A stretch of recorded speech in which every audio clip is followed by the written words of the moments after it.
जर तू माझ्यापासून लांब गेलीस ना तर जगू शकणार नाही मी. आपण दोघं बी इथून निघून जाऊ. इथं राहिलो तर आपलं वाटोळं झालंच म्हणून समज. आता तुझा खेळ संपलाय. मला जे जे काही हवंय ना ते मला मिळालंय ह्यांच्या रूपाने, तुमच्या सगळ्यांच्या रूपाने. माझ्या पराभवाला जबाबदार असणारा एकालाही सोडणार नाहीये मी. आणि या सगळ्यात पहिला नंबर तुझा लागतो. आपण आईला ते मी काय केलंय? माझ्यावर काय केलंयस? फसवलंयस मला. या सगळ्या प्रकरणात तुला स्वतःची पोळी भाजून घ्यायची होती ना. आता कळेल तुला चटके सोसणं म्हणजे काय असतं. चल बाहेर. अहो तुम्ही काय बसून बघताय नुसते? बघा की काय करतायत त्या. सोडा काय सोडा की. भाऊजी तुम्ही मध्ये बोलू नका, नाहीतर हिच्यानंतर तुमचा नंबर लागायचा बाहेर जाण्याचा. आज भाऊजींना सगळं सांगणार आहे. हे बघा, एक गोष्ट लक्षात ठेवा, तर का तुम्ही जाऊन नरसिंह दादांना सगळं सांगितलं ना तर तुमची धडकत नाहीये. काय होईल? काय होईल ग? मला फार फार तर घरातून बाहेर काढतील ना, पण आज ना उद्या मी घरात परत येईल. पण तुमचं काय? तुम्हाला कोण घरात परत घेईल? चल आधी बाहेर. असं काय कर? तुम्ही बघा की असं काय सांगितलेलं कळत नाही. चल बाहेर. तुम्ही बघा की असं काय करताय नुसते काय? तुम्हाला बाहेर पण देणार हो. अरे गेली का?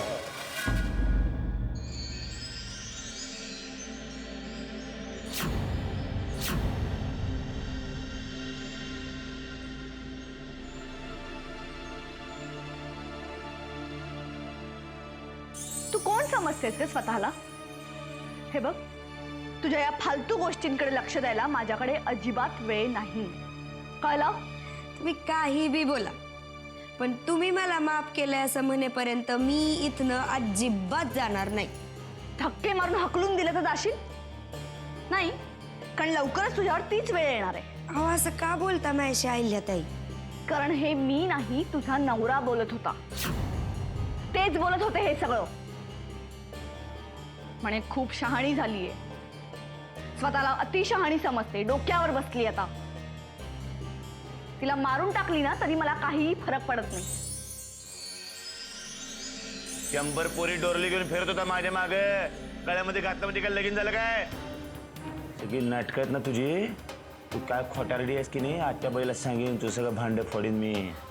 त्याचं नव्हतं करून टाकेन. तुला गपगुमान जगायचं असेल की नाही, मला तुझ्या गळा आवडायला वेळ लागणार नाही. तुला जर का इथं शांतपणे जगायचं असेल तर मी जसं सांगेन तसंच वागावं लागेल. माझ्या डोक्यावर बसायचा प्रयत्न करू नका. आणि आवाज चढून तर ह्यापुढे कधीच बोलायचं नाही. हं? चल उठ उठ उठ. माझ्याकडे तुझ्यासाठी द्यायला काहीही नाही, आशीर्वाद सुद्धा. कशाला उगाच स्वप्न बघतीस आणि का मला तरी दाखवतेस?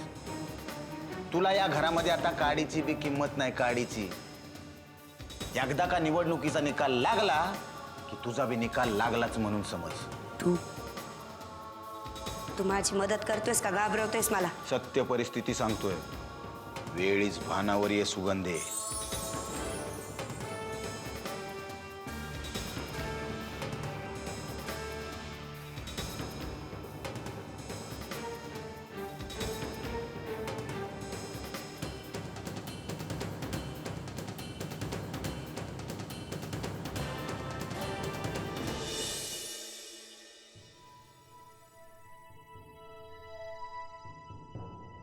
अभिनंदन मंडळी, तुम्हा सगळ्यांचं मनःपूर्वक अभिनंदन. बसा बसा.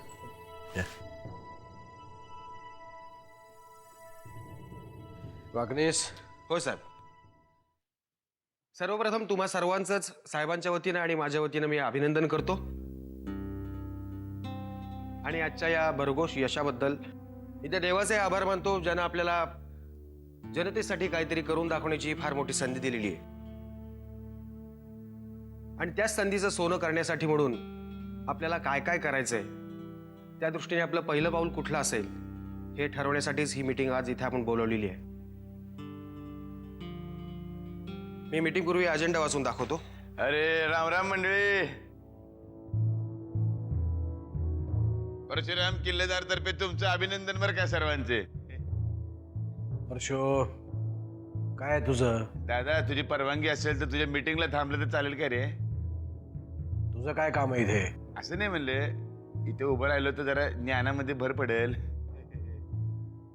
नाही काय बोलणार नाही मी, गप गुमान इथे उभा राहील, नुसतं ऐकेन कानाने.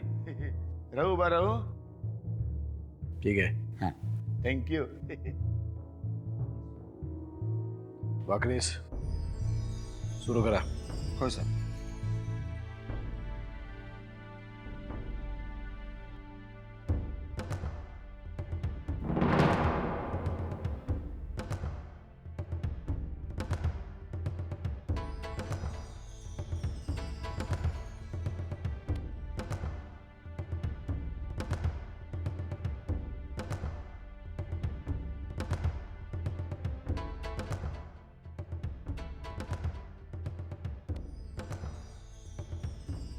वर्षो,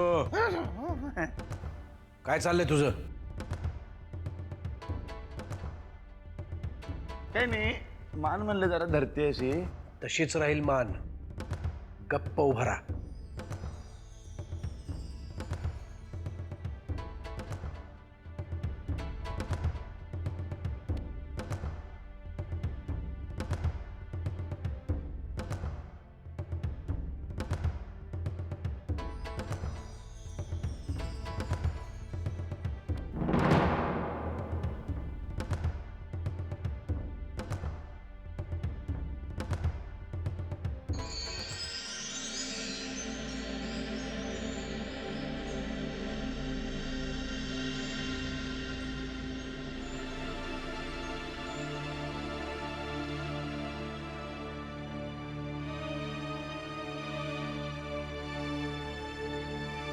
तर महाराष्ट्रातील नवनिर्वाचित आमदारांनो,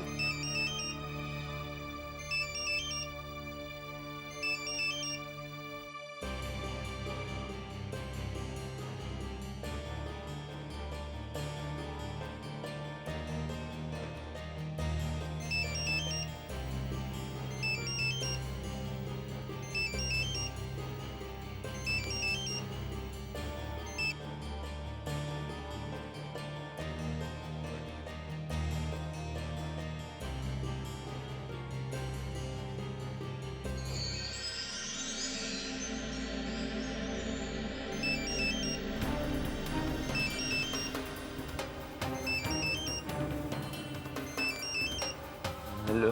अहो असं का वागताय माझ्याशी? माझं काही चुकलंय का? आता फोन ठेव, नंतर बोलू आपण. नाही नाही, फोन नका ठेवू. तुम्ही जर फोन ठेवला ना तर गळपास लावून घेईन मी इथं. अहो तुम्ही बोलत का नाहीये मग? मला माफ केलं म्हणा बरं.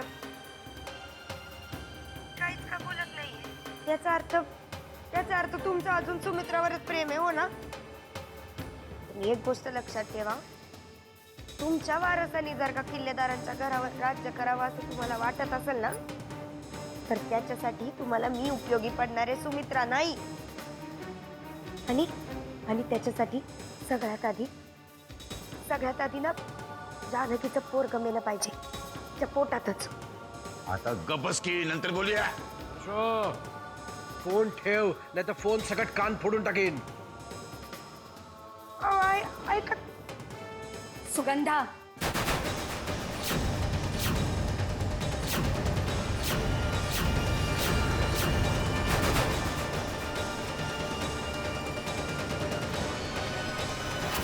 काय म्हणालीस तू? हा?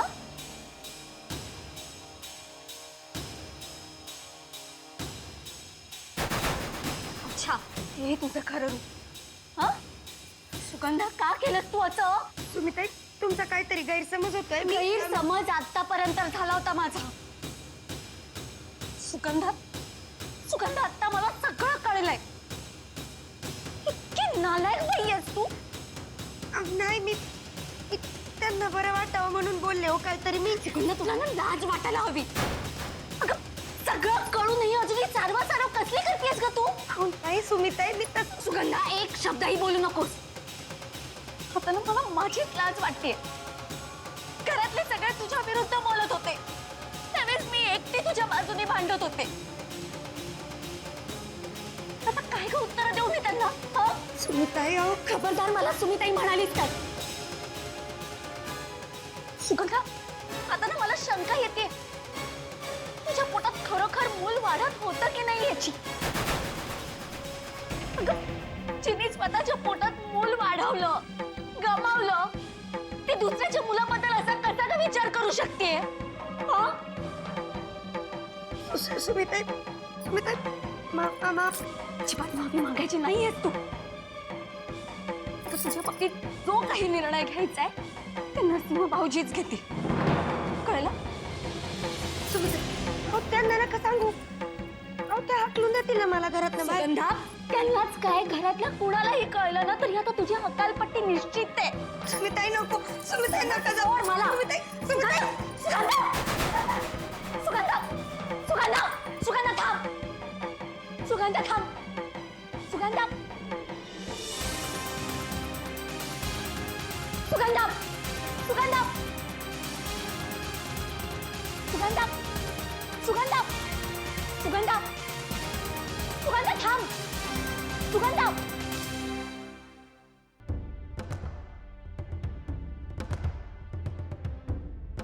या मुद्द्यावर माझ्याकडे आयडिया बरं का. साहेब,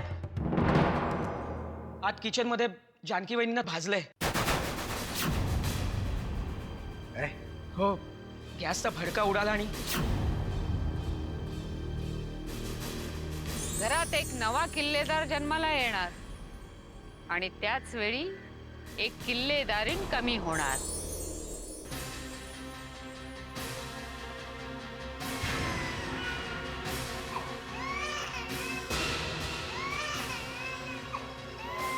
सुगंधा, सुगंधा, सुगंधा, सुगंधा थांब. सुगंधा, सुगंधा, सुगंधा थांब. सुगंधा, सुगंधा थांब. सुगंधा जीवला सोड. सुगंधा थांब ना गं. सुगंधा थांब गं. सुगंधा, सुगंधा, सुगंधा थांब गं. सुगंधा थांब. सुगंधा, सुमिता, पुढे येऊ नका नाही तर मीना, सुगंधा मी पाया पडते तुझ्या. सुगंधा जीवला सोड गं. सुगंधा, हे बघ आपल्या दोघींमध्ये ती नको गं. सुगंधा, माझं खरं रूप कळलंय ना तुला? हा, दाखवते ना आता मग माझं खरं रूप काय ते.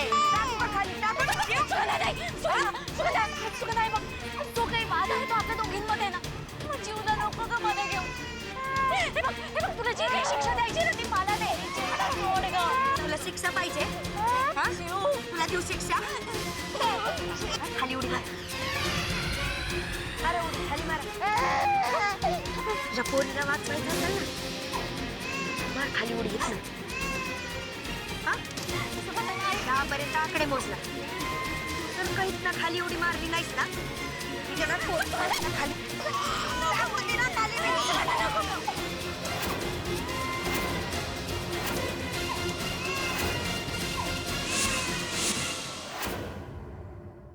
जानकी, काय झालं तुला? काही नाही झालंय मला. तुम्ही शांत व्हा. मला शांत व्हा.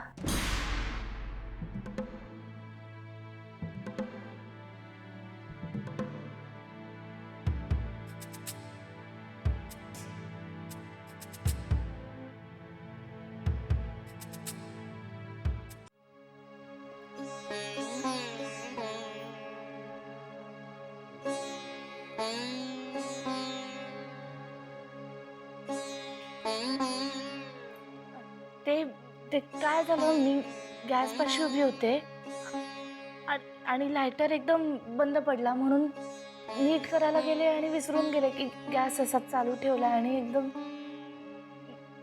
ऐकताय ना? मी शांत आहे ते तुझ्या काळजीनं. तुझे बोलतेस ते पटतंय म्हणून नाही. माफ करा, मला चुकले. मी तुला 1000दा सांगितलं तरी का करतेस तू ही असली कामं? नोकरांची कमी आहे का आपल्याकडे? फौज उभी करतो मी. नाही जाणार आता परत तिकडे. तुमच्या जवळच बसून राहीन हसरा चेहरा. मग तर झालं. बस बस झालं आता. पुढचे काही तास तरी विश्रांती घे निदान. मला तुम्हाला काहीतरी विचारायचंय आणि तुम्ही त्याचं खरं खरं उत्तर देणार आहात. तुम्हाला माझी शपथ, शपथ घालणार असशील तर मी निघालो. नाही घालणार. सुटली. मला सांगा, गेले काही दिवस तुम्ही माझी एवढी का काळजी घेताय?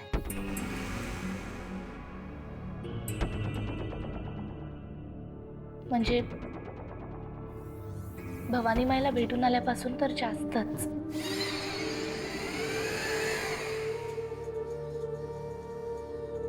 मला काम आहेत बाहेर, मी नंतर बोलतो. नाही, आता तुम्हाला माझी शपथ आहे, तुम्हाला आज खरं सांगावंच लागेल. भवानी माईनं भाकीत व्यक्त केले, या घरात एक किल्लेदार जन्माला येईल आणि एक किल्लेदारीण देवाघरी जाईल.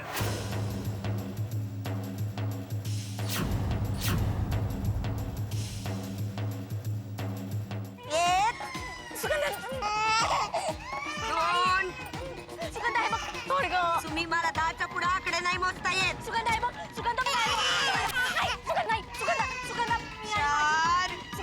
माझी मुलगी इकडनं निघून जातो ग.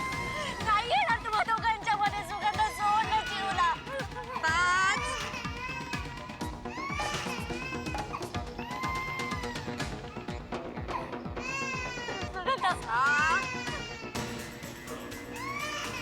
7 सुगंधा नको. जीव 8 9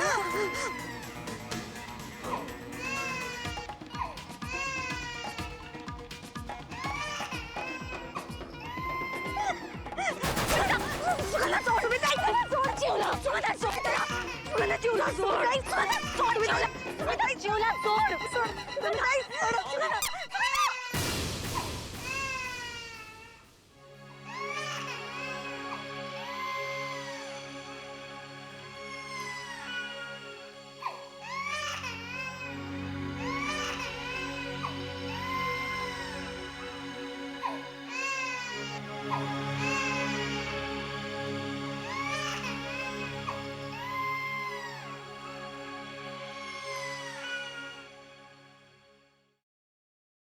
दादाची ऍक्टिंग हो.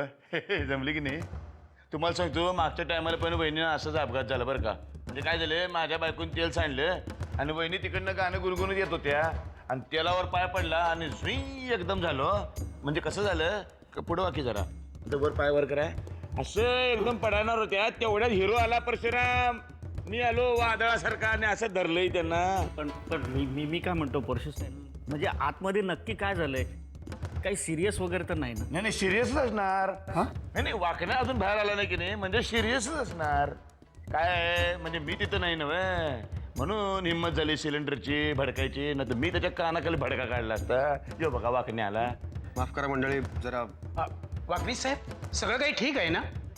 देवाची आपल्यावर कृपा आहे, फार काय झाले नाही, थोडंसंच भाजले हाताला. बादल्या थोडं बादल्या एवढा भडका झाल्यावर परशु शेठ, आम्हाला जरा महत्वाच्या विषयावर बोलायचं आहे, तेव्हा हाताची गडी तोंडरबोट हे काय. तर आपण आपल्या पुढच्या कामाकडे वळूया.